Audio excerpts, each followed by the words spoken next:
इस वीडियो को लाइक करें, हमारे चैनल को सब्सक्राइब करें, बेल आइकन जरूर प्रेस करें हमारी न्यू वीडियो सबसे पहले देखने के लिए। गुड मॉर्निंग फ्रेंड्स, मैं doctor V K Mishra from gastro liver Hospital Swaroopnagar Kanpur. आज मैं बात करूंगा कोलोनोस्कोपी की जांच के बारे में। जो कोलोनोस्कोपी है वो बड़ी आंत की जांच है। जो कोलोनोस्कोपी है जो बड़ी आंत की अंदरूनी प्रॉब्लम्स हैं उनकी हमें सबसे अच्छी इंफॉर्मेशन देती है। जो डायग्नोसिस के लिए कोलोनोस्कोपी बड़ी आंत की प्रॉब्लम के लिए गोल्ड स्टैंडर्ड मानी जाती है। तो कोलोनोस्कोपी से क्या फायदे, कोलोनोस्कोपी कैसे की जाती है, आप कैसे इसके लिए प्रिपेयर करें, इसके बारे में बात करूंगा मैं। ना कोलोनोस्कोपी को अगर ध्यान से देखिए तो ये हमारी जो बड़ी आंत इंक्लूडिंग रेक्टम या जहां लेट्रिन इकट्ठी होती है या जैसे मलाशय कहते हैं, इनकी प्रॉपर जांच करती है। जो कोलोनोस्कोप होता है उसके टिप पर एक कैमरा लगा हुआ होता है। इन बाकी वास्तव में रबर की ट्यूब होती है जो आपके लेट्रिन के रास्ते से पास की जाती है। इन आपकी पूरी बड़ी आंत को विजिट करती है। इन अंदरूनी जो पूरी की पूरी सरफेस है उसकी जानकारी हमें देती है। छोटे से छोटे गांठ हो, छोटे से छोटा पॉलिप हो या बहुत अर्ली कैंसर हो, उसको कोलोनोस्कोप पहचानने की ताकत रखता है। नाउ अगर आपकी लेट्रिन, आपके पेट में दर्द है, ऐंठन मरोड़ा है, आपके लेट्रिन में ब्लड आ रहा है, आपको कॉन्स्टिपेशन है, आपको डायरिया परसिस्ट कर रहा है, तो शायद कोलोनोस्कोपी ऐसी जांच है जो इसके रीजन को तुरंत ही सामने कर देती है। नाउ आपको कोलोनोस्कोपी कब कराना चाहिए? अगर विज्ञान की नजर से देखें तो 45 साल की उम्र के बाद एक स्क्रीनिंग कोलोनोस्कोपी सभी को एक बार कराने की जरूरत है। इसलिए कि बड़ी आंत का जो कैंसर है बाय एंड लार्ज इस एज के बाद ही स्टार्ट होता है। तो इसलिए 45 इयर्स की एज पर एक स्क्रीनिंग कोलोनोस्कोपी की जांच आपको कराना चाहिए। नाउ अगर आपकी फैमिली में कोलन कैंसर या बड़ी आंत के कैंसर की हिस्ट्री है या रेक्टल कैंसर की हिस्ट्री है या पॉलिपोसिस की हिस्ट्री है तो कोलोनोस्कोपी की जांच जरूर कराना चाहिए।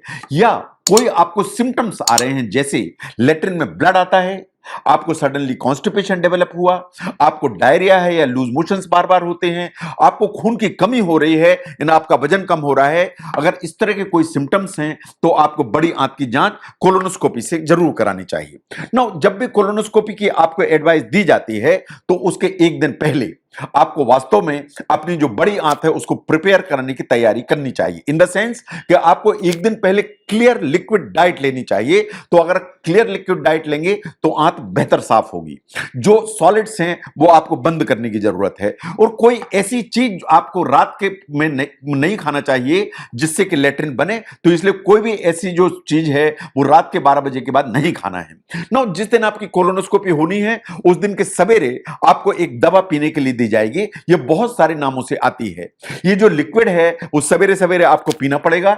जब आप ये लिक्विड पिएंगे तो बाय एंड लार्ज उसमें 6 से 8 तक लेट्रिन होती है, सो दैट आंत पूरी तरह से साफ हो जाए। इसमें 6 से 8 घंटे भी लग जाते हैं। और ये जो लिक्विड आप पिएंगे इसके साथ में एक लीफलेट आती है जो इंस्ट्रक्शन शीट होती है जिसमें सब लिखा हुआ होता है कि कितनी देर में कितना ये लिक्विड पीना है, कितना पानी पीना है। एंड पानी जो है ठीक मात्रा में पीते चले जाना है ताकि पानी की कोई कमी ना होने पाए। ना डॉक्टर को आपको बताने की जरूरत है कि कहीं आप कोई दवाइयां तो नहीं लेते हैं, आप कोई सप्लीमेंट तो नहीं लेते हैं, आप कोई एस्पिरिन या खून पतला करने की दवाई तो नहीं लेते हैं, आप कोई ब्लड प्रेशर की दवाई या आयरन की कोई प्रिपरेशन तो नहीं लेते हैं। अगर आप डायबिटीज हैं या इंसुलिन लगाते हैं तो यह जानकारी आपको अपने डॉक्टर को देनी चाहिए। इन कोलोनोस्कोपी के बाद आपको ये जो भी दवाइयां आप लेते हैं तुरंत आप चालू कर सकते हैं, उसमें कोई प्रॉब्लम नहीं है। नाउ जिस दिन आपकी जांच होनी है तो आपको अस्पताल स्पेसिफाइड टाइम के आसपास पहुंचने की जरूरत है। जांच मोस्टली आफ्टरनून में की जाती है क्योंकि सवेरे आप दवाई पीते हैं और उससे आंत को साफ होने में 6 से 8 घंटे का टाइम लग जाता है। नाउ कभी कभी जब ये जांच होगी तो आपको नींद की दवा दी जाती है। चूंकि नींद की दवा दी जाती है तो अगर आप गाड़ी से आए और ड्राइव करके आए हैं तो यार साथ में किसी को लेकर आइए, क्योंकि आपको गाड़ी ड्राइव करके वापस ले जाना कभी कभी डिफिकल्ट हो सकता है। नाउ जब कोलोनोस्कोपी की जांच होती है तो आप लेफ्ट साइड में लेटते हैं या बायां करवट लेटते हैं। लेट्रिन के रास्ते से जो दूरबीन है या कोलोनोस्कोप पास किया जाता है, जैसे मैंने कहा इसके टिप पर एक कैमरा होता है और ये रबर की लचीली ट्यूब होती है जो लेट्रिन के रास्ते से पास करके आगे बढ़ाई जाती है। जो कैमरा है इसके टिप पे होता है, जो अंदर का विजन पूरा का पूरा स्क्रीन पर लेके आ जाता है। नाउ कुछ अंदर एयर डाली जाएगी ताकि हवा के दबाव से जो आंत है या बड़ी आंत है थोड़ी सी खुल जाए, तो उससे आपको कभी कभी हल्का फुल्का सा प्रेशर या हल्का फुल्का सा डिस्कंफर्ट, हल्का फुल्का सा पेन आ सकता है। लेकिन कभी आपको नींद की या एक नशे की दवाई भी दी जा सकती है तो आपको ये सब चीज महसूस ना होने पाए। ना कभी ऐसा होता है कि हमने आपकी कोलोनोस्कोपी की जांच की तो इस तरह की छोटी छोटी गांठ मिल जाती है जिसे पॉलिप कहते हैं। अगर मुझे ऐसा लगता है कि ये पॉलिप थोड़ा सा एबनॉर्मल है तो इसको कट करके निकाला जा सकता है, जिसे पॉलिपेक्टमी कहते हैं। कभी कभी इस तरह के जो पॉलिप होते हैं वो प्री कैंसरस होते हैं, तो हम इसको पॉलिपेक्टमी करके इसे एग्जामिन करा लेते हैं कि कहीं इसमें कोई प्रॉब्लम तो नहीं है, उसकी बायोप्सी करा लेते हैं। इसके अलावा अगर बड़ी आंत में कोई भी प्रॉब्लम लगती है, मुझे लगता है कि आपको अल्सरेटिव कोलाइटिस है तो बायोप्सी होगी, मुझे लगता है कि कहीं आपको घाव है उसमें कहीं कोई टीबी जैसी इंफेक्शन तो नहीं है तो उसकी बायोप्सी होगी, कहीं मुझे लगता है कि छोटी सी गांठ है जिसमें कैंसर जैसी चीज तो नहीं है तो उसकी बायोप्सी होगी। तो वास्तव में अगर कोई एबनॉर्मल टिश्यू रास्ते में मिलता है, जब हम कोलोनोस्कोपी करते हैं तो उसकी हम बायोप्सी करते हैं और बायोप्सी करके उसकी हिस्टोपैथोलॉजी या पैथोलॉजिकल एग्जामिनेशन करा लेते हैं ताकि ये क्लियर हो जाए कि ये जो एबनॉर्मलिटी कोलोनोस्कोपी में दिख रही है ये किस कारण से है। नाउ कोलोनोस्कोपी के बाद आपको ऑन एन एवरेज आधे घंटे आराम करने की जरूरत है। चूंकि हमने गैस पास की डाली थी आंत में तो गैस पास होगी, तो जो आपको पेट फूला फूला सा लगता है वो धीरे धीरे नॉर्मल हो जाएगा। अगर पेट में कोई क्रैम्प्स हैं वो अपने आप ही 30 मिनट के अंदर सब खत्म हो जाएंगे। पेन जो अननेसेसरी या ज्यादा होता है वो ऑन एन एवरेज नहीं होगा। क्या कोलोनोस्कोपी में कोई रिस्क है? मुझसे अगर पूछे तो 99.999% कोई रिस्क नहीं है। ये बहुत सेफ प्रोसीजर है।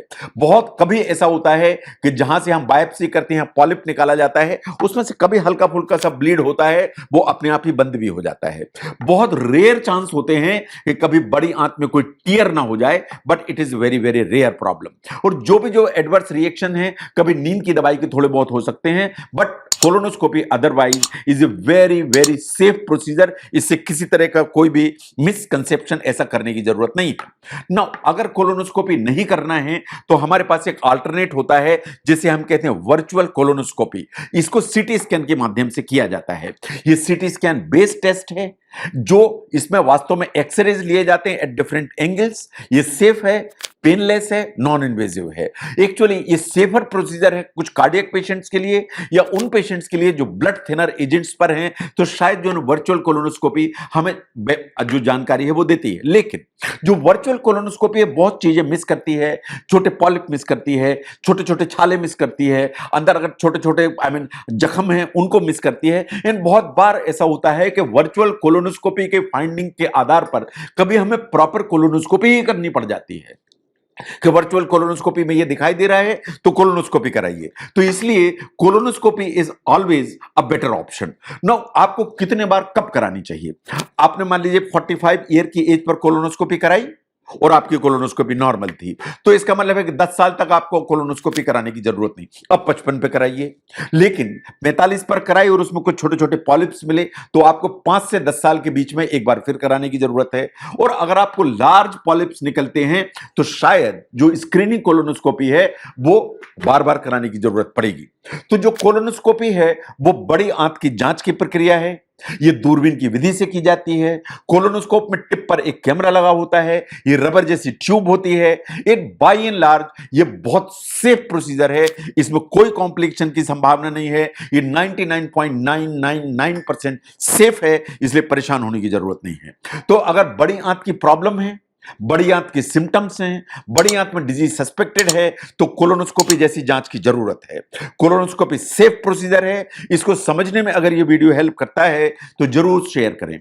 मैं doctor V K Mishra from gastro liver hospital, Swaroop Nagar, Kanpur. Thank you very much.